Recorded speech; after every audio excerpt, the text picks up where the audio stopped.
Please stand by, starting soon. Okay.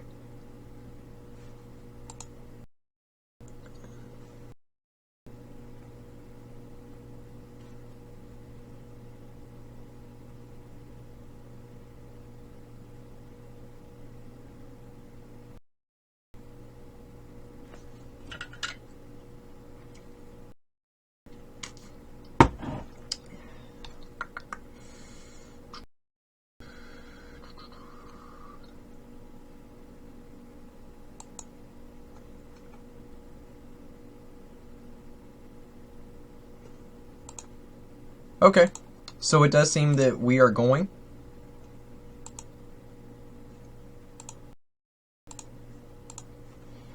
Alright, so it is live indeed. So, just a little note, if you come over here to where there's all these comments, you can indeed chat live with me. So I can say like, "Oh, film worlders." Okay, so whoop, that's my audio from the live stream. Okay, so I can do that, and then I can answer your guys' questions live. I can't believe I forgot this. I need to get my notes.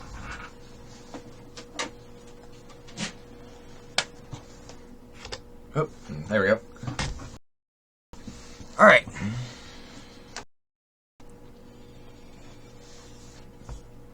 So thank you guys very much for tuning in. It is awesome to have you guys. My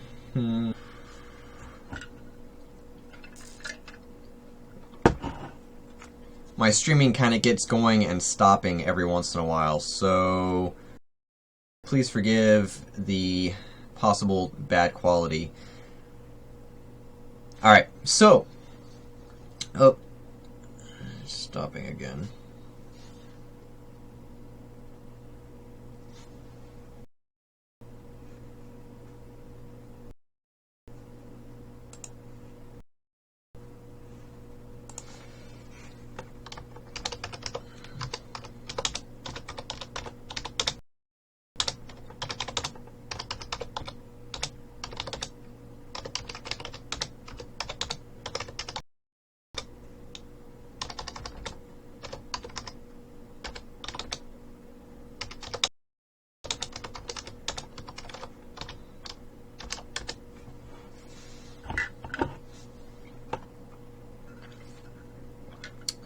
Okay, so I'm going to go ahead and get into the announcements, and if you get into the middle of this broadcast, I'm sorry if you missed a couple of them, but what you can do is you can go back to when it's uploaded to YouTube and watch it then.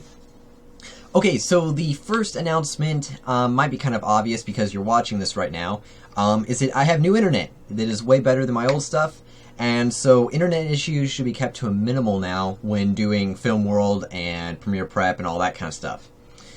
So yes, it's pretty awesome. I've got satellite now, and it's a whole lot better than the DSL I had before. Ugh. Okay, so next thing on the list is open source filmmaking. Open source filmmaking is being rebooted. Absolutely exciting. If you're unfamiliar with what open source is, it was a series I started. I need to stop saying but it was a series I started probably within 5 months of starting the Film World YouTube channel. Open sourced filmmaking, and after 2 because I just did not like the quality of it. I thought it was kind of bad actually, and so the thing is, I just could not stand it, so I stopped it after 2 episodes, and it was pretty bad. But yes, open source filmmaking is coming back. It's going to be a lot of fun. Sokka is going to be rejoining as co-host. A lot of fun there. Okay, let's try this. My video isn't even loading, but I can comment. It's working now. Sweet. Alright, so, new viewer on?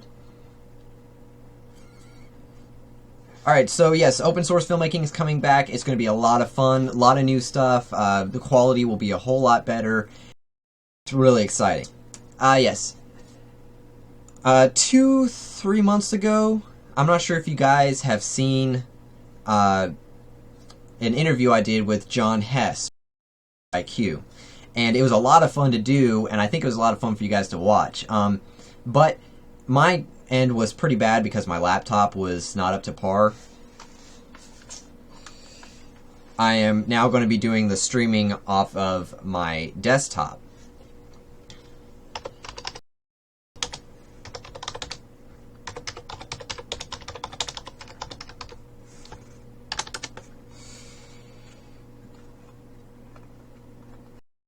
This new internet, I'll be able to stream on top, and it should be a lot better. But also, the big news is that I am going to be putting a very active effort towards getting some big names filmmakers. Now, getting filmmakers is not a scheduled.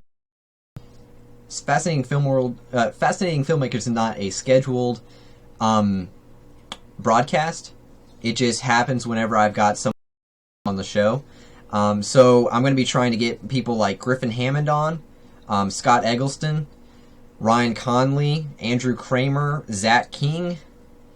No, but it's pretty good. Awesome.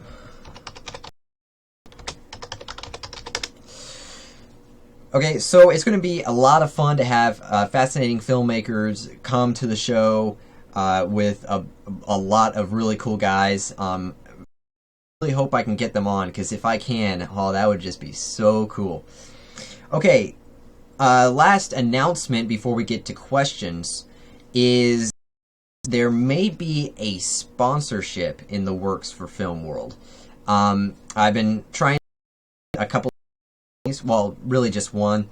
I'm thinking about some other ones, but I'm going to be really trying to get sponsorship happening. Yeah, so it'll really be great to have a sponsorship on Film World.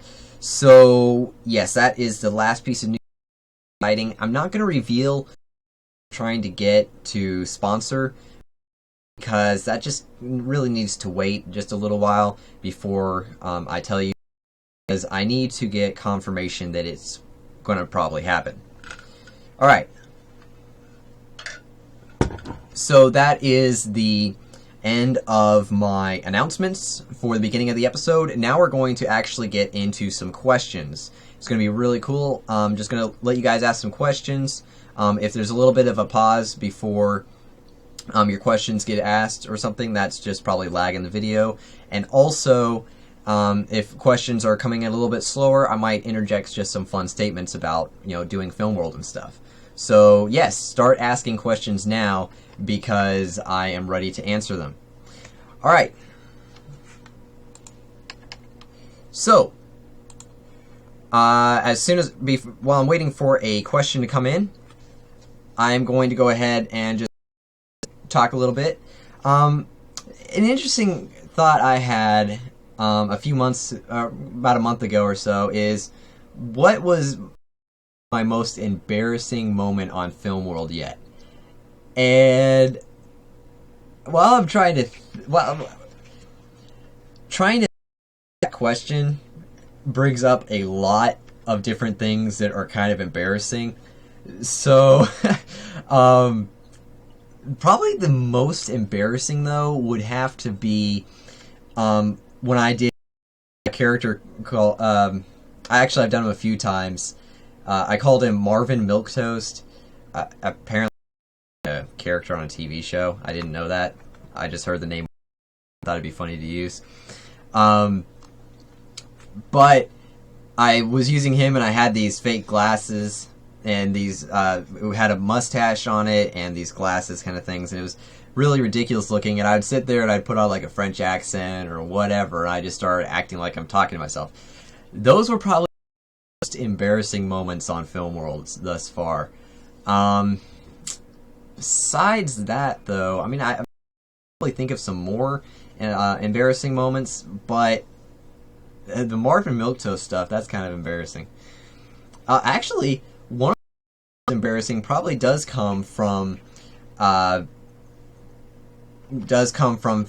filmmakers. Not fascinating filmmakers. Comes from trying to think of the. I should know this. Open source filmmaking, the series I did.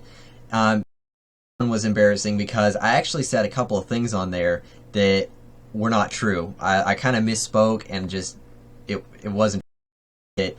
Red Hat Enterprise Linux is not open source. Well, that's wrong. It's open source and paid for. At the time, that just didn't compute to me as to how the both could coexist, but it is in fact possible for open source and open source to be paid for and stuff. And I just, yeah, for some reason that just didn't really pop into my head, and I was just sitting there talking on the show, and I said that Red Hat Enterprise Linux is not open source, which was kind of stupid, but yeah, so that was probably another embarrassing moment.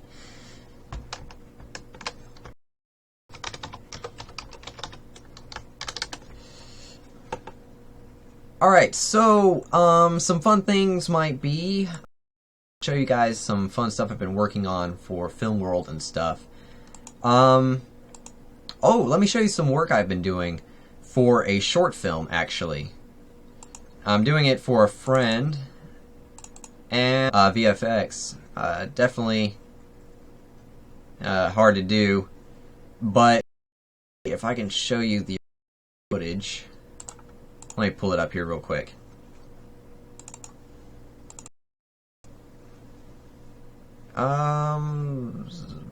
That's it.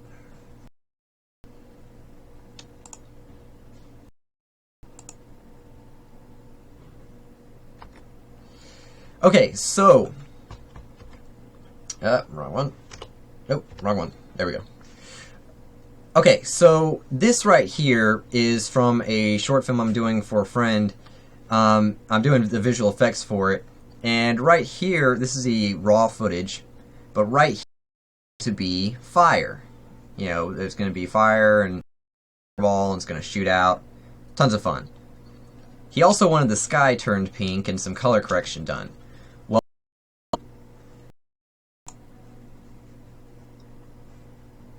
I'm not done with it yet, but this, I believe, is... Nope, that's the wrong one. Yeah, that's the wrong one.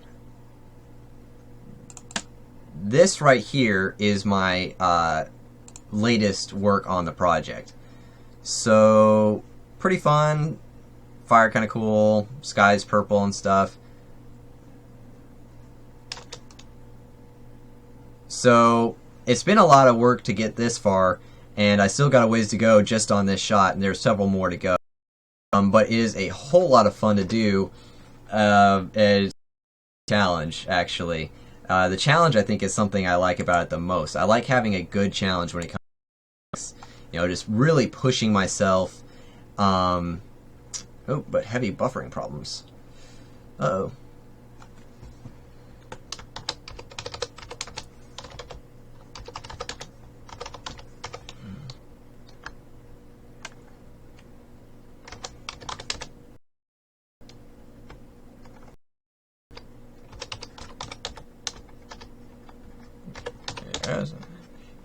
Okay, so we got a question in, and I'm going to answer it. You know, I'll just start answering these verbally. Yeah, okay.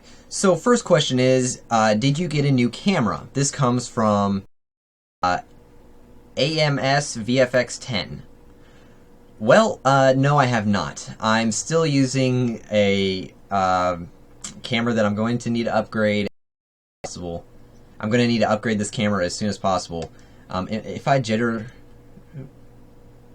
I start talking and stop talking and stuff, that's because my stream upload speed keeps going up and down. Satellite, that's kind of an issue with. Okay, so no, I did not get a new camera. You may be thinking about the Canon T3i that was sitting in the background of a you may be thinking of the Canon T3i that was sitting in the background for the matte paintings episode.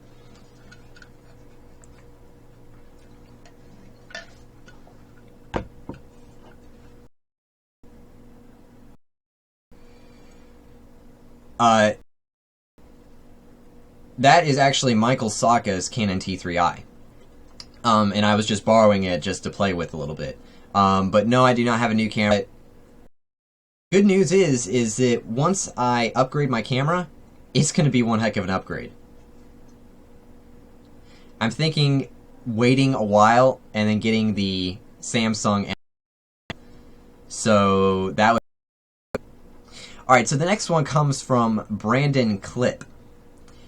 He asks, "Are you ever going to do that gunshot effect like in the theme song?" Okay, he's talking about in the Premiere Pro I have, me shooting a gunshot. That would actually be pretty fun. I don't think I've ever gotten a question for that one. Like an episode request, but that would be a lot of fun to do. I could even put together a fun little short for that. To answer your question, I have not been planning on it, but to answer your question, I have not been planning on it, but thanks to your question, I might. Very well might do it. So that could be a whole lot of fun. Okay, so next question is from Starfire Films. Starfire Films asks, "Hey, could you do some more videos about video, audio, or do you have some planned already?" So, if you're talking about like video and audio working together and stuff, like clapperboards and all that kind of stuff, I could definitely do that. I've been trying to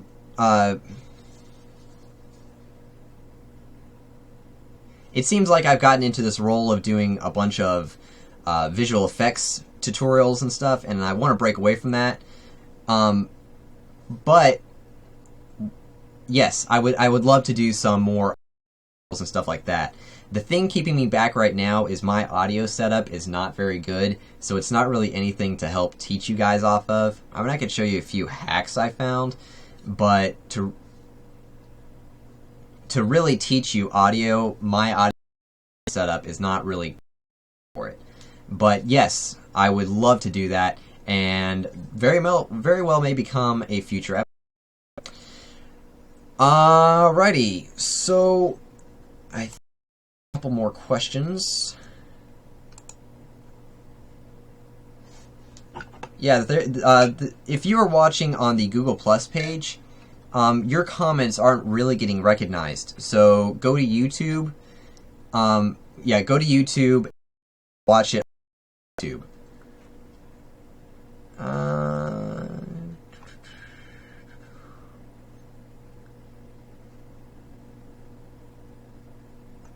Okay, this is actually... And, okay.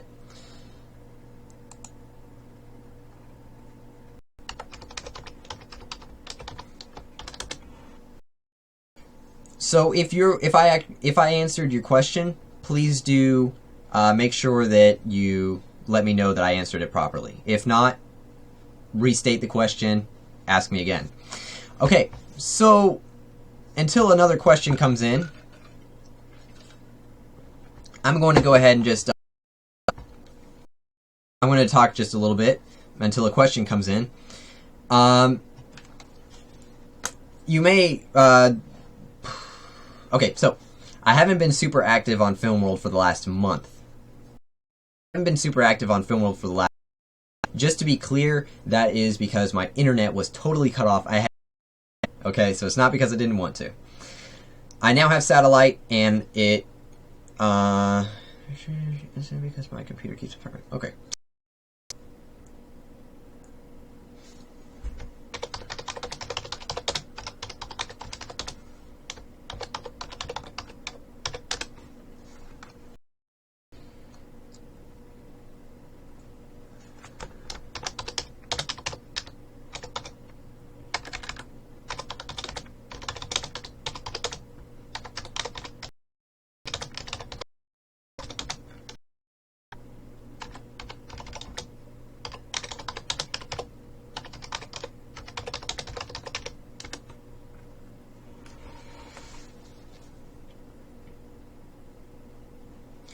Okay, so yes, I do have new internet now, and it should be a whole lot better. Now, let me go what might be a fun question to ask you guys while I'm waiting for you guys to send in some more questions. I actually don't get questions in comments that pertain to Film World in general. They're typically about episodes, specific things. So I'm not really going to over any questions from past comments. I'll just go with what you guys are sending in right now.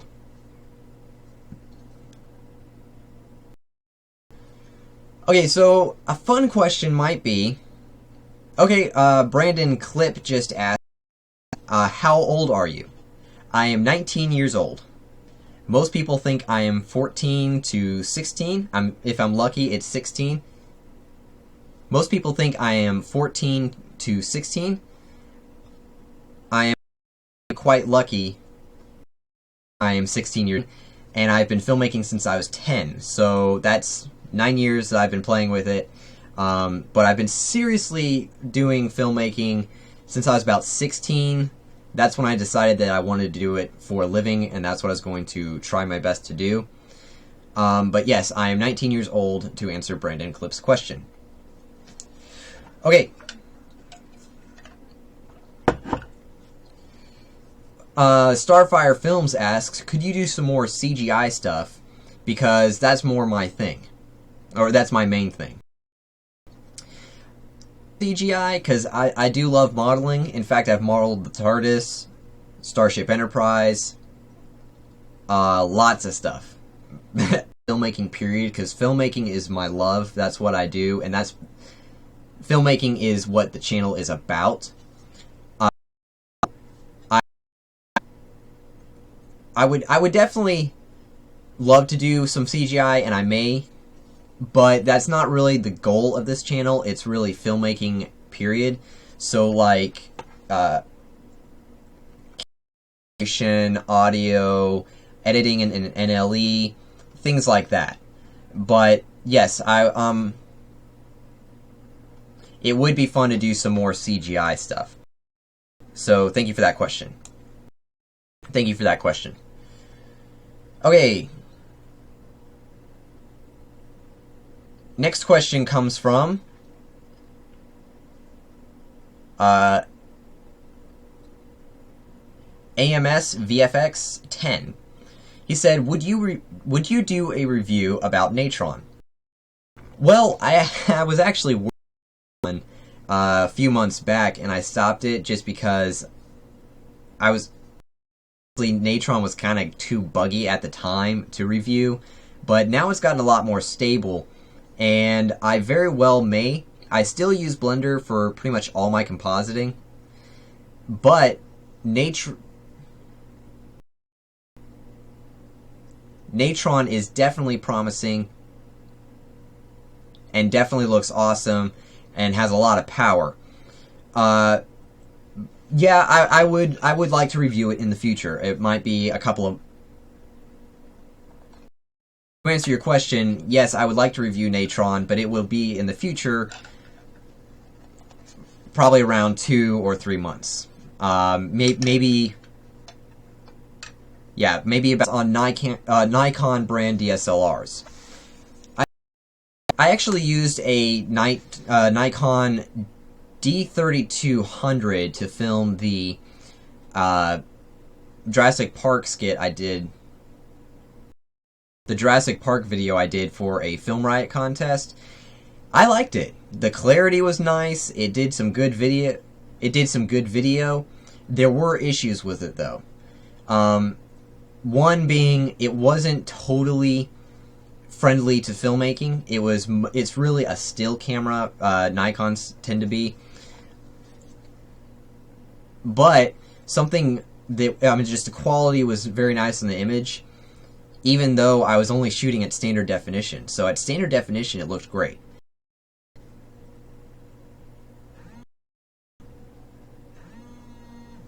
And before you go crazy, the reason why I was shooting standard definition was because the camera reset on me and I didn't know it. So I ended up shooting standard def the entire thing when I thought I was shooting HD. But yes, Nikon DSLRs are nice. Nikon DSLRs are definitely nice, and if you can afford one, it may be the best thing for you. The great thing about them is they're a lot cheaper, well, relatively cheaper than, they're relatively cheaper than, say, a Canon.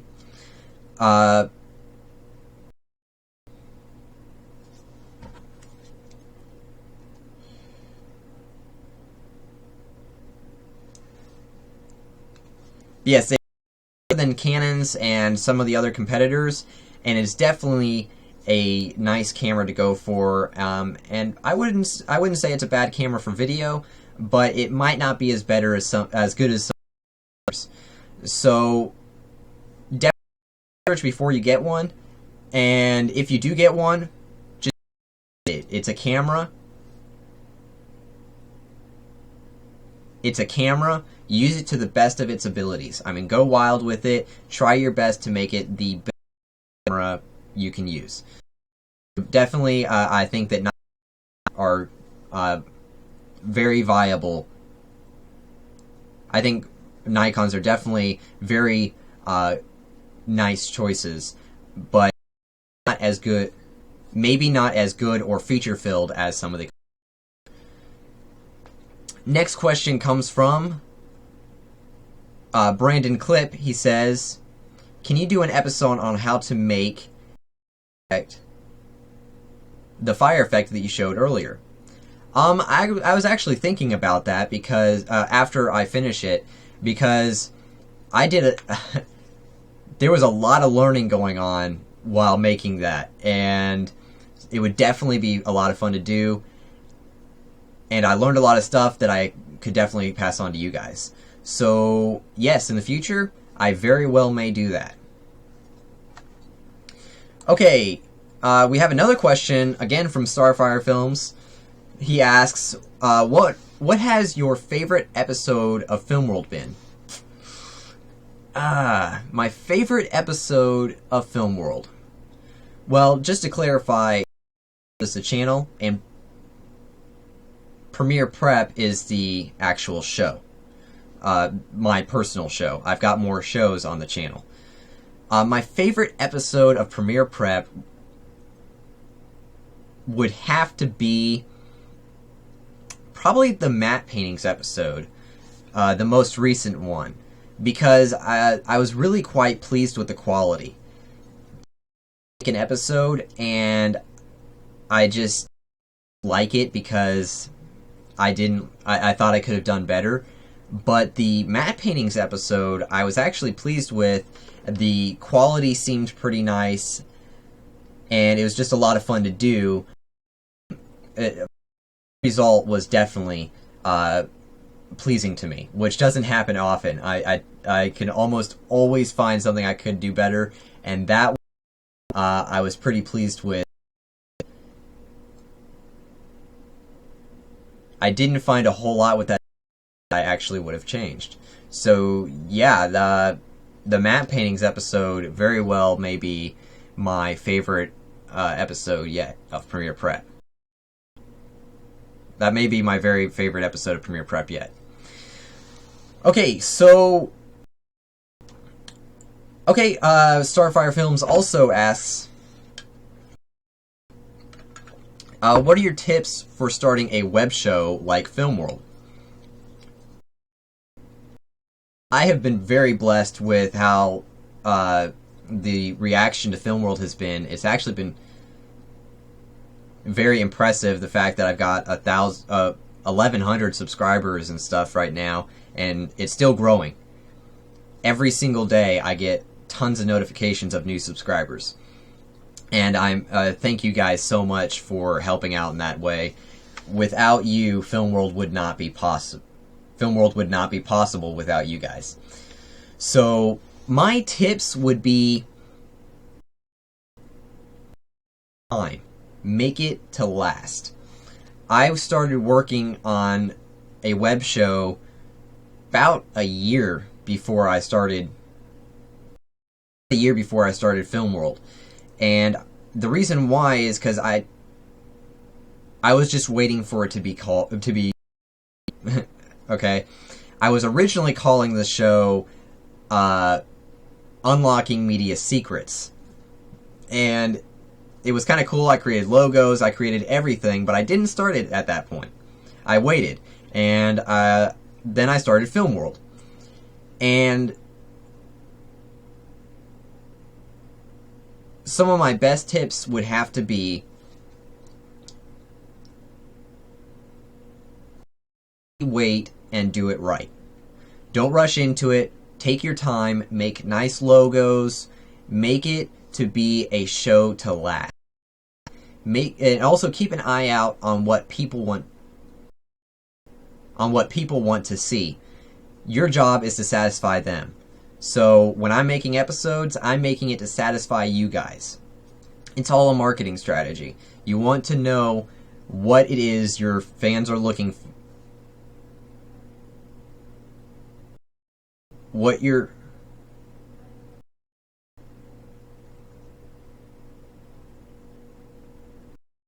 You need to know what your fans are looking for and then satisfy that. So yes, take your time, do it right, make it to last, and yeah, just have fun with it.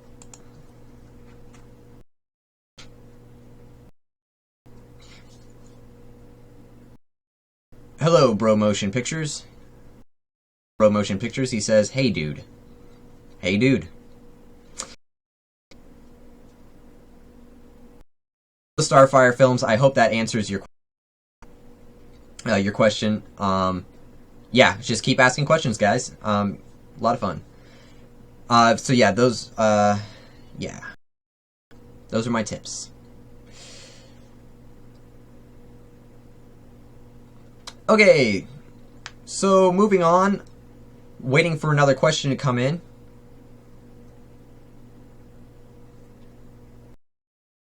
While I'm waiting for another question to come in, I'm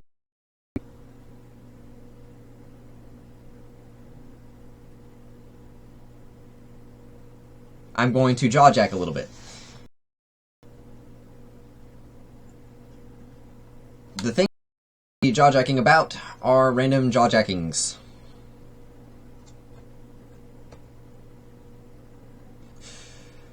Okay, so something that's been really fun about Film World is guys. It's been just a blast. And I would say that's one of the biggest payoffs of Film World, is being able to talk to you guys and create a community.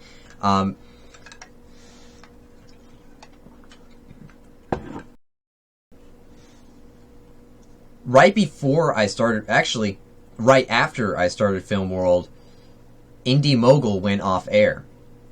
And that crushed my soul. I mean, that was horrible to me. And I was a big Indie Mogul fan. And so part of the goal that it became for Film World was to create a filmmaking community like Indie Mogul had done so well. I tried to keep up on the Google Plus page. I tried to get communities going and all that kind of stuff, interact with you guys. So, yeah, when Indie Mogul ended, it was quite the crush to me, and I really... That has been almost a bit of a driving force for me to create a filmmaking community like Indie Mogul had done. In fact, go ahead and tell me if any of you used to be Indie Mogulers in the comments below, if you're watching this later, or right now in the chat. So, were you an Indie Moguler at one point? If so, definitely tell me.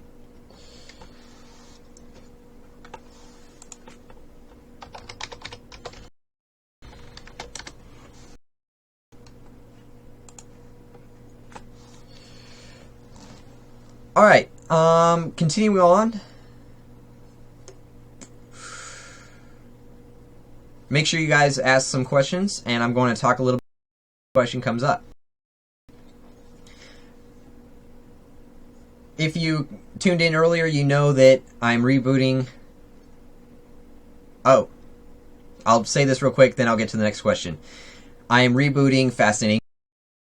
It's going to be a lot of fun, and Michael Osaka is coming back as co-host. And one thing that's going to be really cool about it is the quality will be way better than it was before, and it'll, yeah, just really awesome.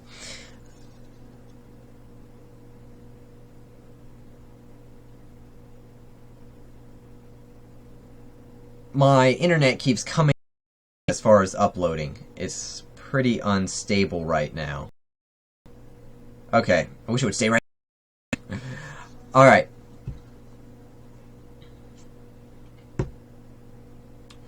So the question comes from BloodyCon9. Sorry if I just butchered that. He says, my question is what got you into CGI stuff? The thing that originally got me into CGI was I was a part of a called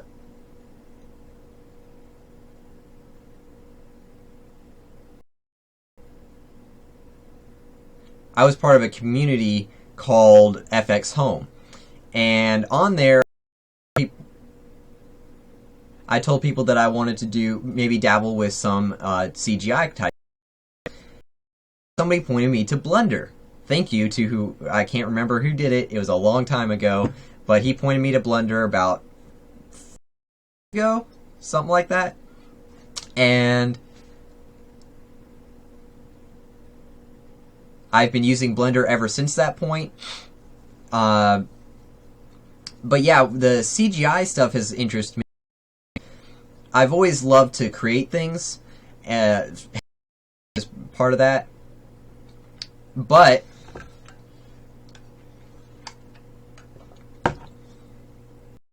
the driving force for my love of CGI is the fact that you can create entire worlds within your desktop. And at a low budget, if you're a low budget filmmaker and doing it yourself.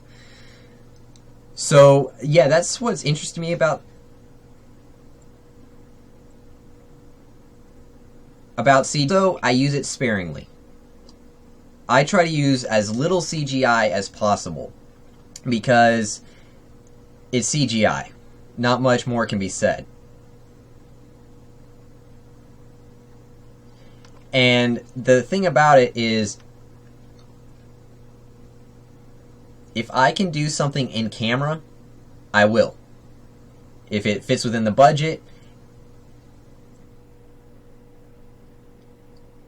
it's possible, and it doesn't put anybody in danger, then I will do it in camera. Anything beyond that, I only do CGI. So yes, what got me into it was just kind of wanting to expand my green screen